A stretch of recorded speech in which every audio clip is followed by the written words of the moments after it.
because we want a fair food and farming system. We want one that's compatible with climate justice, one compatible with food justice, and with a living planet for future generations. We want to make sure there's enough budget for the environmental land management schemes so we can make a just transition to a climate-friendly farming system. Government's threatening to hack the money for that program and give it over to big corporations for trade deals and long global supply chains when we need a secure domestic food supply. We want to see young people going into farming. We have so many young people here today saying, give us a future in farming. There are so many people here standing up for the right to food and food justice so nobody in this country can go hungry. And there's affordable, healthy food available for everyone. We're here for animals, so there's high animal welfare standards. We're here for the insects so that we have biodiversity in our fields and in our hedgerows. We're here basically so that everything about a society is in the context of a sustainable future, a transformation for true system change in our food and farming system so that we can feed each other for many, many generations to come.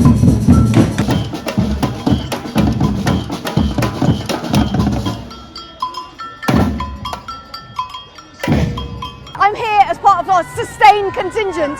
We need good farming, we need good food, and all that depends on great policies. So we need policies, we need money, support, understanding of what farmers need so they can feed us well, tackle nature and climate crises. We're here to support that, and it's great to see such great turnout. It's absolutely critical to protect the environmental land management because it was going to pay farmers for delivering public goods, things like clean air, clean water, nature, and if they aren't paying that kind of money, it's likely the budget will go. And then we'll end up with 10 farmers farming the whole of the country because farmers cannot survive without the right kind of support supporting them for protecting the land. They can get paid from the market, but they need our support as taxpayers to actually support them delivering public goods.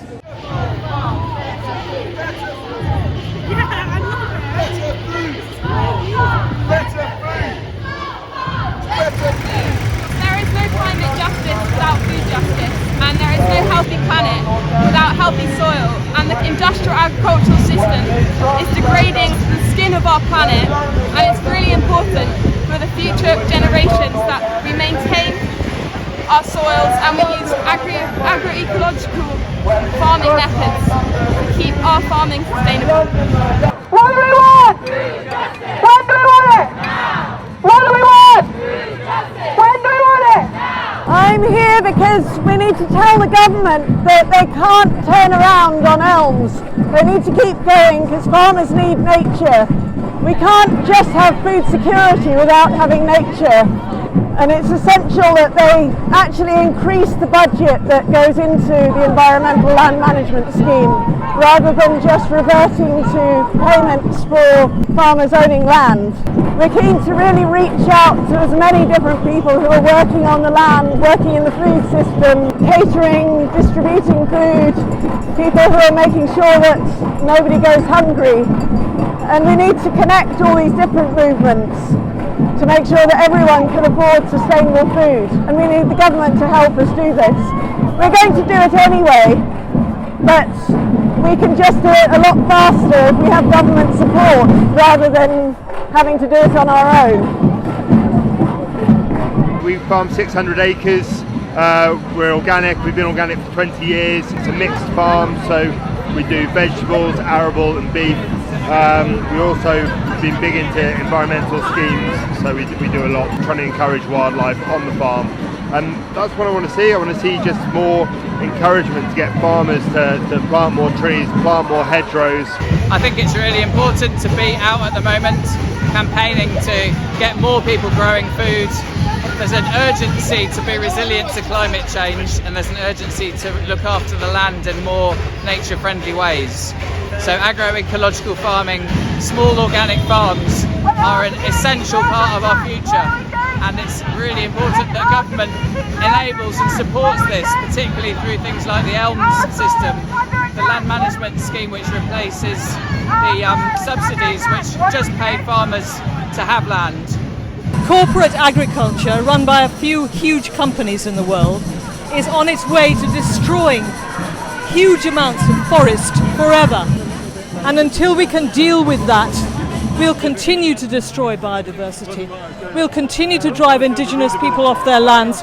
We'll continue to deprive smallholders of their land and drive them away. And they are the people who actually feed us, not the corporations. Peasant or smallholder agriculture works with biodiversity. It helps to build soils and keep their mycorrhizal networks going, whereas industrial farming turns soil into a neutral medium. It kills soil until it cannot anymore produce without artificial fertilizers, which rely on the oil industry.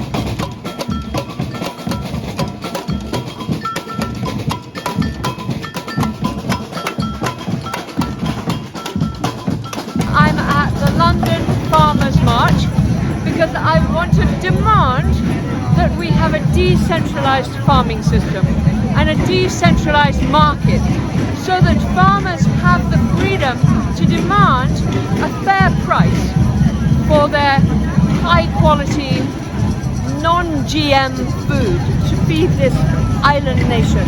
The supermarket monopolies are not prepared to pay for the true cost of the food because they simply source cheaper, lower welfare from abroad. We've got to hang on to our farmers. We need them to be able to be part of the organic certification, regenerative farming, and to have pasture-fed livestock. Now, that might cost more, but we could spread the cost by eating less but better meat. So we all know that we don't want to eat insects. We don't want to eat lab-grown meat. We don't want this imitation meat that's a plant that's been genetically engineered and covered in pesticides and patented, so it's completely novel. It's probably extremely bad for us. I came from my farm, Kairis Organic Farm. It's on the coast of Pembrokeshire, and I travelled on A roads and B roads because I can't travel on the motorway. It was over 380 miles. I did it in 4 days, 60 to 70 miles per day. We need to keep elms. It's a scheme that entices and pays farmers to look after the hedges, plant trees, have areas of nature in their fields. It's not perfect, but it was a good start. And really it embeds itself in regen farming. And a lot of farmers were starting to be introduced into it because we've gone into an industrial state of farming, and really this has got to stop. If we grew food and we distribute it in communities locally, why do you blame farmers for carbon output? You should really look at supermarkets which haul food from all over the world to feed us in this country when we can feed ourselves. And there's nothing better than being a farmer and working the land and knowing your field, knowing your soil, knowing your animals, and caring for them and knowing that you're feeding your local community. It is now a place to feed the world. Farmers should be paid the value of what they are producing. Why is food treated as a commodity when it's a necessity? They're pushing GM technology, they're pushing gene editing. Bayer is promoting this as the future. They say they can create a seed that is resistant to all kinds of diseases that will change the face of farming. You are going to lose the quality because they say that gene editing is precise. It's not precise. Why do we say that gene editing and GM is in the future when we only know what 4% of the DNA of a plant is? I'm here because we believe that a food revolution starts with seed. We can't have food sovereignty without seed sovereignty. Just 4 companies dominate the vast majority of our seed trade globally, and those are the same companies that are producing pesticides and herbicides. They have nothing to do with the land or with the soil or with growing food, and that's terrifying that they dominate that sort of space. So we do trainings, we do festivals, we do events, and we encourage everyone to save seed, share seed, gift seed, exchange seed. That's all! Thank you so much. Okay. Hey, hi. Last year, the Westminster government held a consultation. They asked the nation whether newer GM techniques, the most experimental ones, the ones that we know the least about, that we have the least experience of, whether they should just be, allowed into our food without any proper regulation, whether we should just open the door to them. And the response from the consultation was really strong. The people said no, the businesses said no, scientists said that doesn't make scientific sense. They're doing it anyway. And that's the genetic technology bill. So there's a bill part-way through Parliament. It's been paused by all of what's just been happening, but it could turn back up in the House of Commons, just beside us within a matter of weeks. And if that goes through, then we're going to have the newest form of genetically modified organisms imposed on the UK food chain, the entire UK food chain, for complex kind of parliamentary reasons. Although it's an England bill, it will affect Scotland and Wales too. And what that's going to mean is that we're going to have new high-tech food that is patented, that is owned by the big multinational corporations, untested and unlabelled in our food. It hasn't happened yet. Yeah, give us a boo, go on. And it's not too late. It hasn't gone through.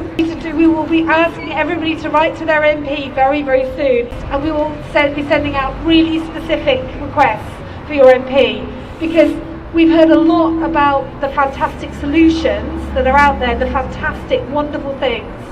GM is the opposite. GM will take away all of those values, and it needs to be properly regulated. We need to protect our farmers from contamination so that you don't have to have it if you don't want it, and we need it labelled. So please join us, and thank you. Thank you so much.